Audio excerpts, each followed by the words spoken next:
Kalian bisa bayangkan bagaimana rasanya tidak ketemu orang selama 18 tahun? Nah, wanita ini bernama Joanna Maria.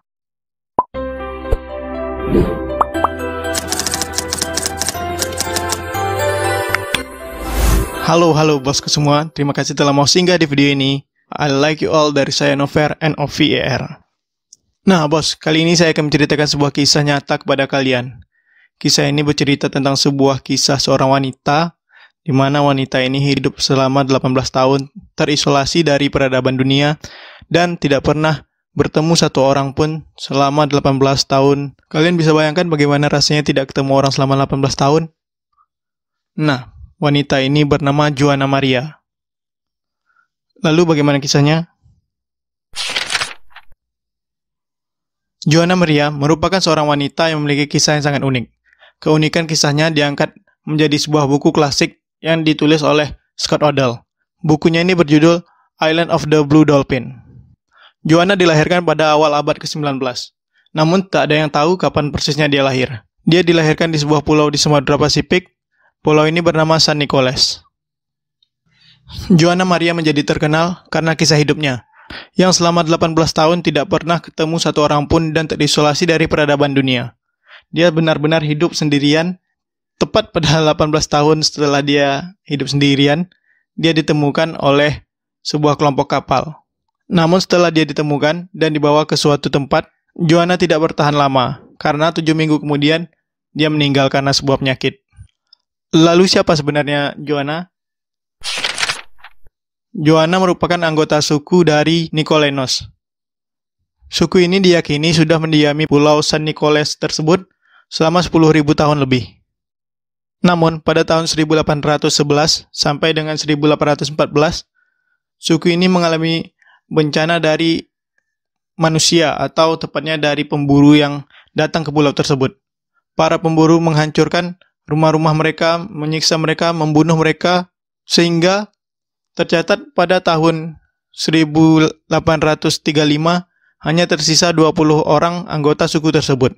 Dari yang awalnya berjumlah 300 orang yang mendiami pulau tersebut.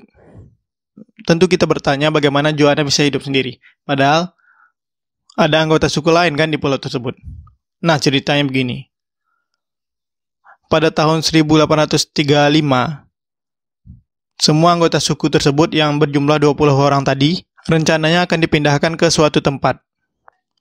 Namun, pada proses pemindahan, Joanna tidak ada di lokasi. Sehingga dia satu-satunya anggota suku tersebut yang tidak ikut dipindahkan dan tertinggal di pulau tersebut. Berdasarkan cerita yang ada, bagaimana Joanna bisa tertinggal di pulau tersebut? Ada dua versi yang saya dapat. Pertama, ketika proses pemindahan, Joanna keluar untuk mencari anaknya, karena dia kehilangan anaknya tidak ada di lokasi pemindahan tersebut. Dan cerita yang kedua, ketika sudah menaiki kapal, Joanna meloncat dari kapal dan ditinggalkan oleh kapal. Joanna meloncat dari kapal karena dia meyakini adiknya masih berada di pulau tersebut. Sehingga dengan begitu Joanna ditinggalkan oleh kapal karena pada saat itu terjadi badai dan kapal harus segera berangkat. Sehingga Joanna ditinggalkan oleh kapal tersebut. Setelah 18 tahun hidup sendiri, akhirnya pada tahun 1853, Joanna ditemukan oleh sebuah kapal yang dipimpin oleh Kapten George Nidever. Kisah ditemukannya Joanna ini dituliskan oleh Kapten George Nidever tersebut ke dalam bukunya yang berjudul Kehidupan dan Petualang George Nidever. Nah, ada sesuatu yang unik di sini ketika Joanna ditemukan dan mereka menghampiri Joanna. Joanna sama sekali tidak menunjukkan rasa takut. Walaupun udah 18 tahun gak ketemu orang, Joanna tidak menunjukkan rasa takut. Dia tersenyum ke arah mereka dan membungkuk. Lalu dia berbicara dalam bahasa yang tak dapat dimengerti oleh mereka. George Nidever menceritakan dalam bukunya bahwa mereka menemukan gubuk yang terbuat dari tulang ikan paus. Kemungkinan ini adalah tempat tinggal Joanna. Dan juga Joanna kemungkinan tinggal di dalam gua di sekitar tempat-tempat tersebut atau di sekitar lokasi tersebut. Untuk memenuhi kebutuhan makanannya, Joanna diyakini memburu anjing laut, bebek liar, serta binatang-binatang yang terdapat di area sekitar pulau tersebut. Setelah ditemukan oleh George Nidever, Joanna tidak lama setelah itu dibawa ke sebuah tempat yang bernama Santa Barbara.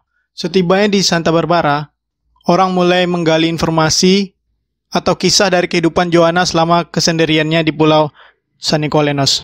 Akan tetapi sangat sulit untuk mendapatkan informasi dari Joanna Maria, karena dia tidak bisa berbahasa atau berkomunikasi dengan bahasa yang bisa dipahami oleh orang-orang di Santa Barbara. Keterbatasan ini membuat informasi tentang Joanna Maria sulit untuk didapatkan. Lalu orang-orang di Santa Barbara karena penasaran dengan kisah Joanna Maria mencoba untuk mendatangi Joanna Maria. Nah, ketika Joanna Maria didatangi oleh penduduk di Santa Barbara, dia menyanyikan sebuah lagu dan menari. Mungkin ini tarian atau lagu khas dari suku Nicolenos. Lagu ini dikenal dengan nama lagu Toki Toki, yang liriknya sedikit banyaknya begini nih. Selama di Santa Barbara, Joanna Maria hidup di rumah Kapten George Nidever dan dirawat oleh istri sang kapten. Joanna Maria sempat dibaptis oleh pendeta Katolik di Santa Barbara. Pada saat itu, Santa Barbara merupakan pos terdepan Katolik Spanyol. Meski mereka tidak tahu apa keyakinan dan agama dari Joanna Maria, mereka tetap membaptis Joanna Maria.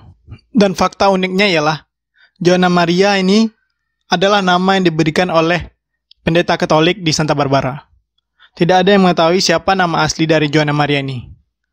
Dia terkenal dengan nama yang diberikan oleh orang lain, yaitu Joanna Maria. Lalu, sangat sulit untuk menemukan jejak dari kehidupan Joanna Maria di Pulau San Nicolas. Karena ketika dipindahkan, sebenarnya dia membawa beberapa barang bersama dirinya. Seperti jarum dari tulang ikan yang diyakini sebagai alat untuk membuat pakaian yang dia gunakan. Namun semua barang-barang yang dia bawa hilang ketika terjadi gempa di San Francisco pada tahun 1906. Dan gaun yang dia kenakan ketika dibawa ke Santa Barbara juga hilang. Pada saat itu gaun itu sempat dibawa ke Vatikan. Namun setelah dibawa ke Vatikan, gaun tersebut hilang dan tidak ada kabar atau berita tentang gaun tersebut. Sangat malang nasib Joanna Maria, karena dia hanya bertahan 7 minggu di Santa Barbara.